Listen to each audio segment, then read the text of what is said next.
Ohina wajimi, ohina wunim nyansa, ohina wo body from your head to toe, esa wudi emaltunum, ohina onwene ne man ho, ohina enkola nketenkete a ebetimi aye ne nananom, ene enkola edi na tem, ewo social, ene ne media ne so a, wose nani nwu wasem da bi obeba bekasa, ohina wode ne ho fole amanyosem mu.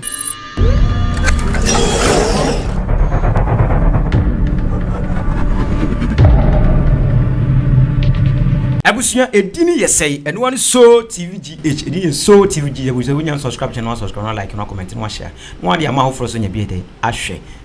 de ahwe na me ko Dormaahene kuro na na Dormaahene asoye kakra kache obeka say adede na asi wo yesi na wonim na eno na ebeka ho asem kakra na Dormaahene ne bi a ekoso no ne bi ekoso na Dormaahene side no ne pese address kakra na sebi yehwe ma binu momadi na Dormaahene temo a abusuya sebi asefim papa because sebi minim se na Dormaahene wo ma wo yere wo ma na sebi wo ma be ko social media so tete videos ni bibie na sebi o ye de wo papa si wo so pa wo se di watem kan semani kwa se ka kire wo a na nante be ye dana ye ntina na Dormaahene won twansem ma ekosu no mfa no nkomo apolisifu na asem fa no nko court na court de court shares wonye na ne ho ntona na tebi abatena se ma sebi ajojo woni ya cassette ya nkofo cassette na apenana me sene mtimi de ne die be ma wo ne die ma wo ne die me ma kotokohene sane de ne bi so be ma wo so enya fe ne metwe kam na esme no be di watem menye sa mistake na because unya me boni bia unya me hwe me de ade me prede mama santeman ne se me pre autonomy for santeman pa santeman pumtuo asanteman ye di na me hwehwe enya atemi de me di du na de bi asanteman be ko duru ba bi dabi enti wona me hu ona ate wo maso camera ne fu duma ne di panifo ahemfo atemo a me sumo mo hyebre mo da ache me suma wo mo ko ba wo ba ne bi da ache mo di ba yew because unipa a wonnim kotokohene da enso betwefo asine ne medi na tem unipa a wonnim Dormaahene da enso be kan sem frani mo asem akase no de ato no so enam de ono ne pe ne waye nti ena ma we nyina ba ntimi de me sire na Dormaahene se ensem ne sampan sensem sampan konwa sem ekoso no wontwe ne ho firim na sampa kro nya ne kro na wada roma eni die mu atwe ho firim na ahotombre wo so na say din boni na ye bo fru Ghana ha ye bo din kan sema kese se bi su kono mafo bi di watem na Dormaahene to ntwa wate papa se bi ekoto se ye nu bi se ekoto se ye di watem se bi ben eya ni pa ahomete se ne sa so na meto se obi di mi opem so watem kro wura atem a me so ye ahomete me sori agina ma fight be no nche se me di atem ni bi because me tetem ya nyeme tetem ofie kanibal se tetem pa me maame ne papa no mo anka nkyem se me mini dipani mo atem intimente sa na ya na esefema ya se na uti akonya tuntum so woni monyam mranimfo kase ate se wo na sabi wodi ne mabia di agorama sabi sesi ahwe ne yaduru okoso social media so bibi obia church wanted ato se court hwehwew kuma se ai court hwehwew na se na apɛ no na Dormaahene se na apɛ no sabi anim guase yese se mbanimfo se nim guase mfata kani ba wo anim guase yese na opɛ no na me enya sa asante ne buru ni asɛm ho buru ni asante ni mtokwa bia ako enso ne man ketenkete na Dormaahene wan kasa wo kreti di ba wo wa no kreti ye di bi ye di se ya ni be janchirima wo be yese ya de ato de janchirima na eya ne bi mu di ato mu di Dormaafo nyina atam mu di sabi abonofo nyina atam anya abonofo nyina support na Dormaahene de wo ye no enya abunufo nyina na support ne da no enso nam sese bi wono nko akọ kante no bia bedi abunufo nyina atem ya na asefem na awe ho soso entime de mesere na Dormaahene se sa ne mana wo ye no nyina wontwa so na sebi ebuo ni ani die bia twa so wonya wa akonya no teso no insanka na sa atem di na nkofo di na tam so pa ne kan semani kwa so kan entwa because one ko cancer asante hene kura wo problem won sebe wo ko interview ya wo interview na ko ba bi so one ko cancer asante hene kura wo problem won sebe ni din ho asante hene ko wo problem ho kura na enja sade we nyina ama ka sade we nyina ama wo ko begin ko cancer ansem na pe na sha se trigger nipa so e ba ne se na me to me ka se be wo saje fo adwuma be me problem wodi ho e di benti a me ni e di enti se me yesa na se me yesa me ni bre a me envio woni bre na papa na e ba sane se wa ni pa we sane be kan so ye ni brefo abusuya yen kasa kase aseme ha me tema me catch me address that issue na e wona na Dormaahene because atemedi pa nkofo di kwapo ya tem wo sa court se mo court hwehwe ne hu sa ne sensemi ne ho nye bi ni court so statement o de man say mun population sem bia mo ne komani bia no so wonje no ya mo hwe no bia munya na the bodyguard for threat mun population on newspaper mu be bia tenta videos be bia TV so nyina mun population ante hwe ne yekoso se na Dormaahene pe no se na na po abrabo utia kunya tuntum so ne munya wo akonya nim ba ne se na wo ye ho sei abusuya ye mo fini wo hwe ma e ma mi nu bia tim di mu dia soma na Dormaahene se wo si ya sopo mapa no asefem areho pa enkohwe ma sisia e ba beto so ohina wajimi ohina wunim nyansa ohina o body from your head to toe esa wudi e ma tunum ohina onwene ne man ho ohina enkolan ketenkete ai betimi aye ne nananom ene enkola edi natem e wo social ene ne media ne so a wo se nani nwu asem da bi obeba bekasa ohina wode ne ho fole amanyosem mu ohine ugu hu ani mwasi o won kwase akeka na wo keka no what say otumfo abeka bi na sa brand na yesi e friend se Kofi Mensa militant o se ho ahwan no a wo kasa ma Dormaahene no krache wahwe wo sen wahwe wo ye bia enkunkura dabre wunya bi ensra na wo body asene wo ho wo body asene se ma ponche bia me ne wo fie na wo ba akola ketekete te se wo won so bekasa tie otumfo aya wo check wo dressing na wo check wo sen wo check dressing ani wa ho niema basa wo no ntimi ntoduane ma woni abra beto aduane am wadi a wo de betena ho bekasa etie otumfo enya wo a efisa mo man hene ne kra wo yi gotam etisa wo bekasa wo osoma se bra ne bekasa enka ye coat na kan ye shirt de make a che mo ne se asante ye odom asante eye dom check wo hene ne nante na check ne ya bia wo hene wo yi gotam na wo se Kofi Mensa militant o se hwan a wo bekasa eti o se bekasa ti atante man na so bekasa na o ti asante wo nkwan swa bra na mo asema make a che no se wo ba be ye video ahwe wo sen egu wani wo sen nyina apro na hwa wo body atade papa bie ni ho ehyew enno nko na egu me na no wo wono mpo na wo senka otimi ya buru hene enya wo techere mabutu wo kasa no nyeza na ye kasa wo papa emso mo anhwe omuhu se wakọ law school kakra na wo ye judge nti na emso mo tamakonya no mo de ma because wo nim hwe e wa amamne amamuo ni amane wo nim hwe amamre ni amane wo nim hwe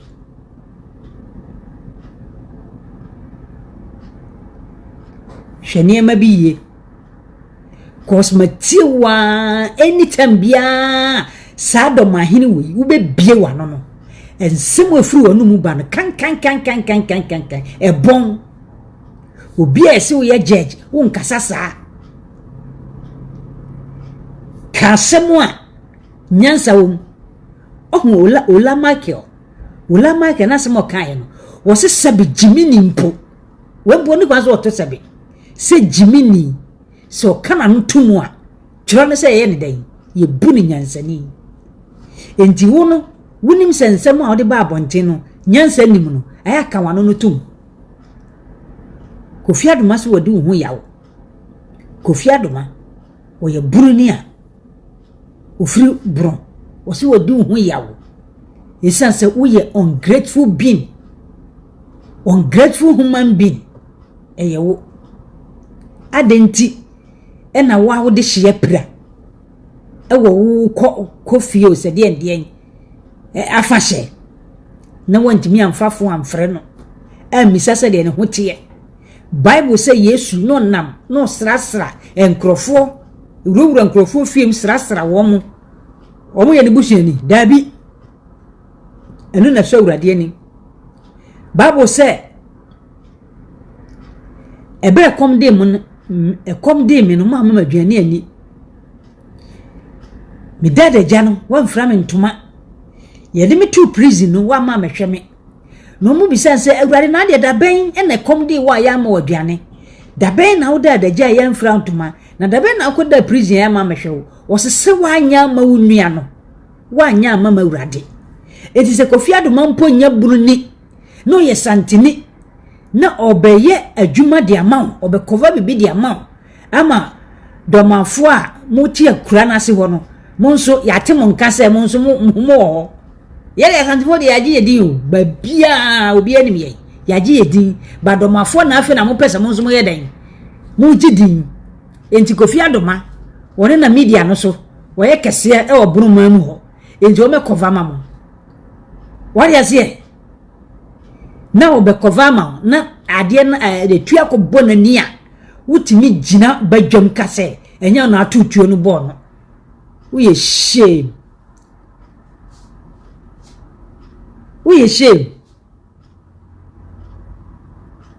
wa nya de woni abadaye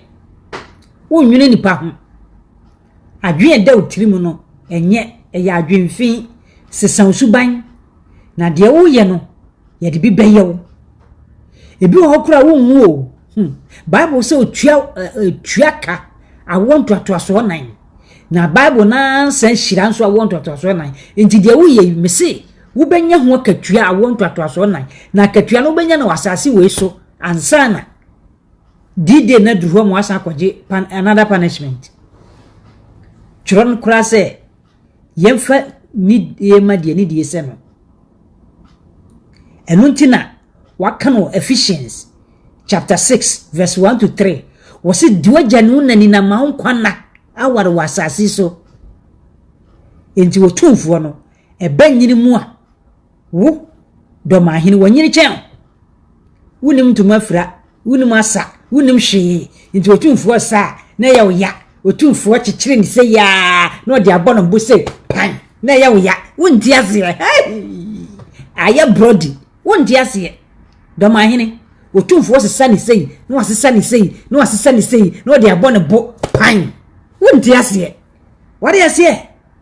enti so akonya no na apese wodia konna kosua amamre ene amane ne nkasa gbogbogbogbogbogbo saa because mo kan bebe no saa mo kasa nyanza bia nim mo kasa no gwagwagwagwagwa saa nti wo kasa tie panyini kura wo hu so kasa tie panyini sisan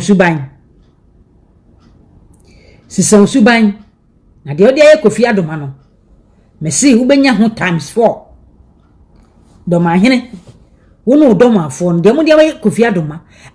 mu di na tem mu di na yira tem na musa osade wotumfo asa be hye mu no mu nhwe bibi yiye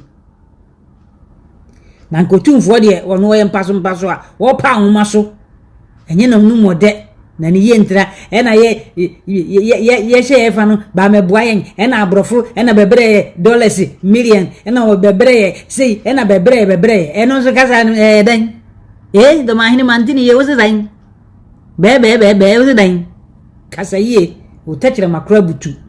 nim se de sika so senki training otumfo ye ko training no cause na omunim so ye obaba ye otumfo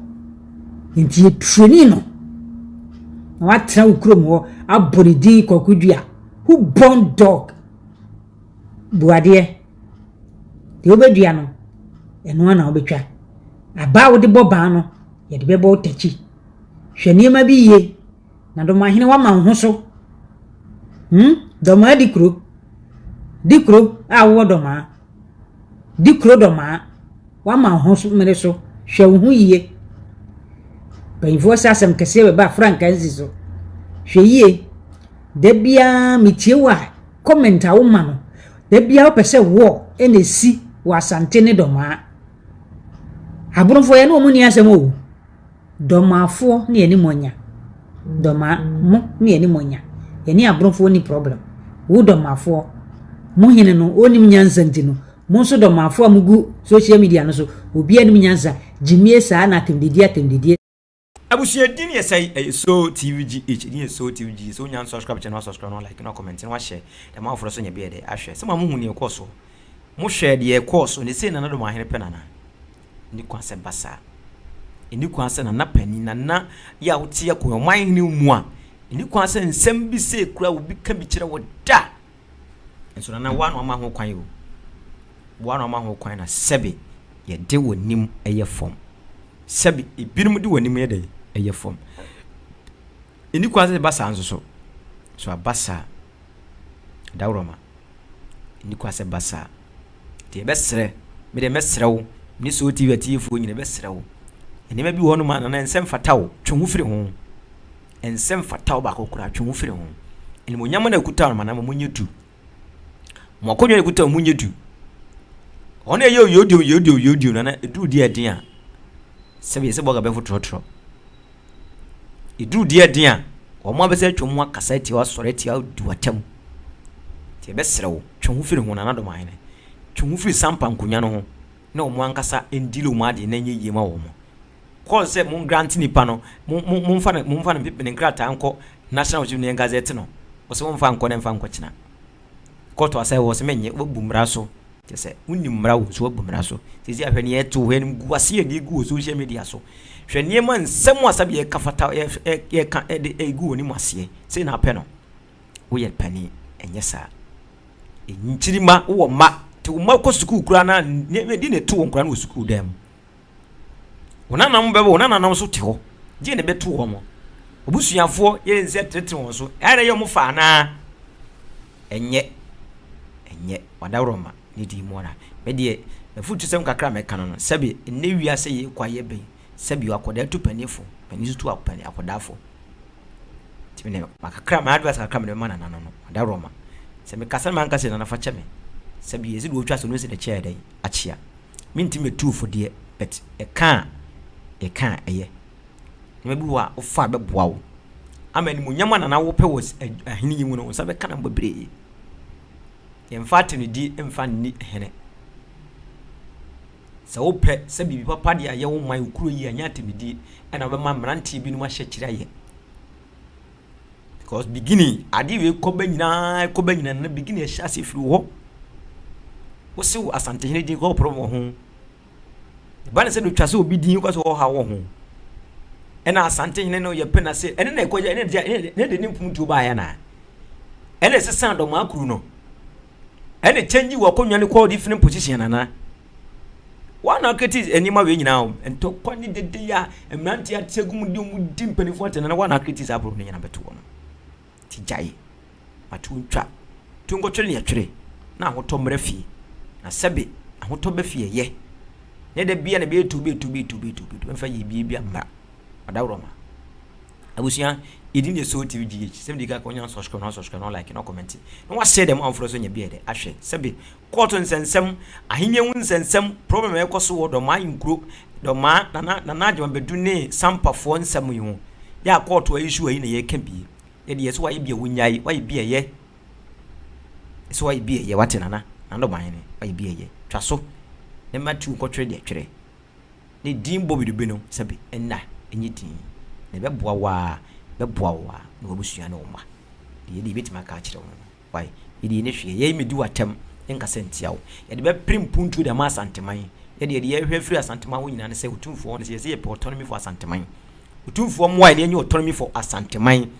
ye ne ye ho ye mpem puntu mfa ma asanteman ye be sa asanteman ye kra be hwe ne ye hwe nyate medi be du ohine bi atene hia ye se mo de mo chane mo energy nyina de di atema ye de ni sa atam no ye primpum tu no na bi suti ba bi edi atam yo yebeda mase abusua edin ye kwakwa laska enne se mdi ka kan na me se